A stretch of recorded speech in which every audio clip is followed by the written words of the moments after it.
Welcome to episode 1 of Back to the Basics, getting stronger and building my physique on the basic compound movements. So things like squat, bench, deadlift, overhead press, barbell rows.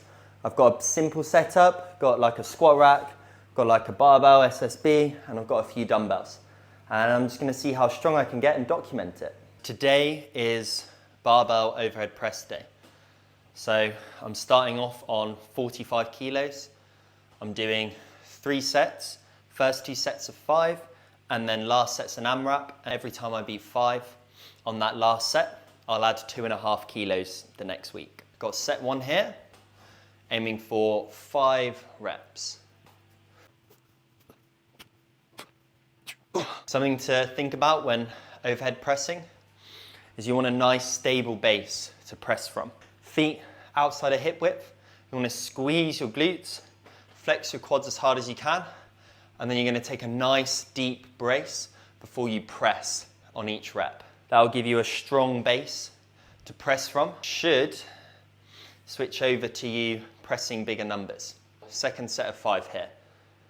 So what I'm doing is I'm lining my wrist up, so it's resting on this part of my palm.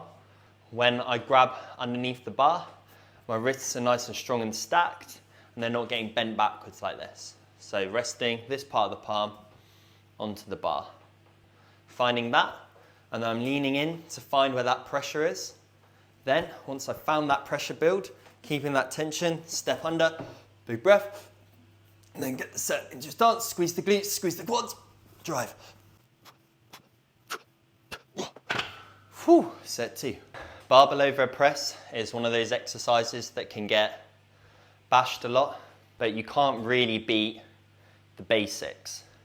The nice, heavy compounds, getting stronger on those. That will build your physique. That will build your strength. In my opinion, one of the most fun ways to train in the gym. You know, you've got your main movements, getting stronger on them over time.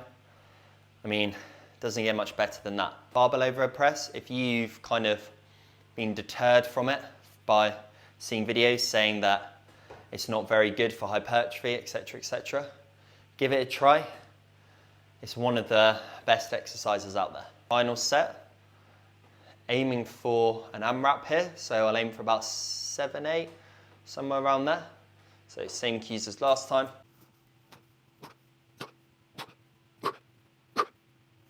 That's military press done. I'm now going to move on to some barbell rows with a pronated grip. So again, this is an exercise that'll get a lot of hate. People bashing it, saying it's not good.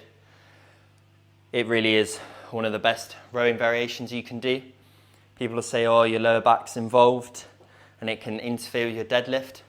But honestly, unless you're deadlifting astronomical numbers and you're just like average person going to the gym, a barbell row is not going to interfere with your deadlift progress.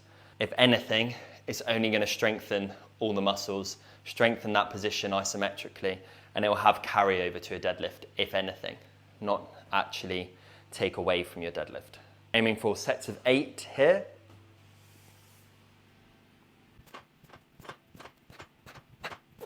A tip for your barbell rows, you need to do a proper hip hinge and keep tension in your glutes and hamstrings. You don't want to let that tension kind of fall off. So proper hip hinge, keep the tension in your glutes and hamstrings throughout the entire lift. It'll feel a lot nicer. I'm going to move on to some 40-degree incline press, alternating between a push and then a pull movement. So here switching to dumbbells because I used barbell on the main press, and then I'm going to be using a neutral grip because I used pronated grip with the barbell pressing. I'm going to aim for higher reps because I did lower reps on that main movement.